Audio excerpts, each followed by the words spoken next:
مش عارفة بجد أوصف لكم جمال الوصفة دي. طعمها جميلة جدا، مقرمشة من بره، طرية كده وبتدوب في البق من خشوة جميلة جميلة. شكلها تحفة زي ما انتوا شايفين كده. بجد مش عارفة أقول عليها بسكوت ولا أقول عليها كيك.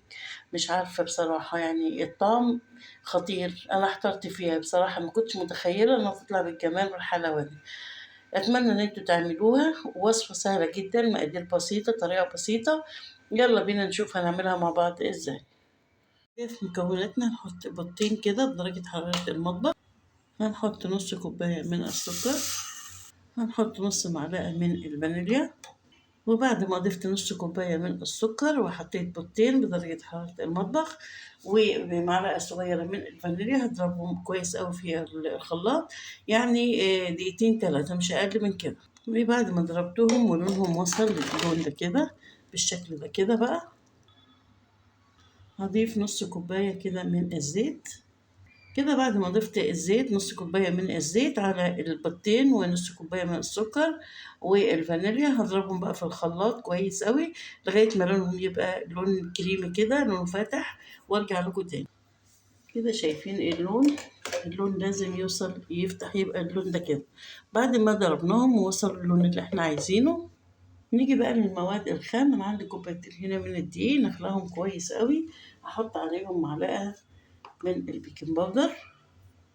بعد كده هكب عليهم المكونات السوائل اللي احنا كنا ضربناهم، اللي هو الزيت والبيض والسكر والفانيليا. نبتدي بقى كده نقلبهم مع بعض كده، نخلطهم كده كويس قوي بالشكل ده كده. كده حبايبي بعد ما قلبتهم هبتدي بقى هعجنهم كده وبعدين ارجع لكم تاني. كده بعد ما عجنت بقى العجينة وبقت بالشكل ده كده، هضطر اقسمها بقى.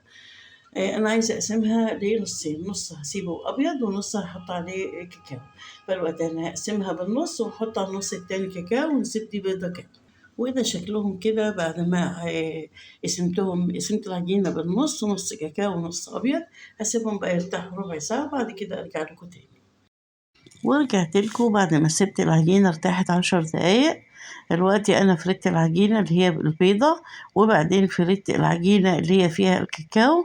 حطيت العجينة البيضة تحت واللي فيها الكاكاو من فوق. نبتدي بقى نسوي الأطراف بالشكل ده كده، يعني حاجات بسيطة علشان تدي منظر كويس.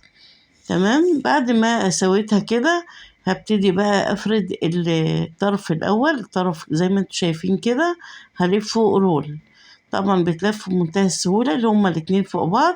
هلفهم كده، هبرمهم كده يتلفوا رول بمنتهى السهولة زي ما انتوا شايفين كده.